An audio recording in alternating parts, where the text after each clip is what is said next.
Sir একটা কথা জিগাই। অবশ্যই জিজ্ঞেস করবে। কাছে এসো, কাছে এসো। আমি শুধু প্রশ্ন চাই, প্রশ্ন। বলো। স্যার নির্ভয় বলবো? অবশ্যই নির্ভয়ে বলবে।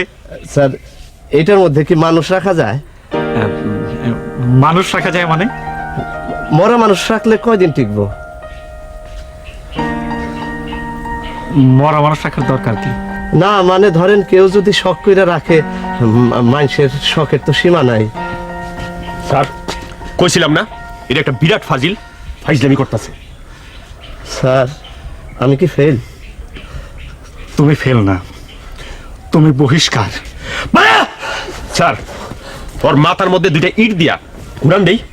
শোন, দূরে না, 10-12টা যা পারো তাই দিয়ে ঘুরন দাও। Okay sir. Thank you sir, চলেন যাই, দেরি হয়ে যায়।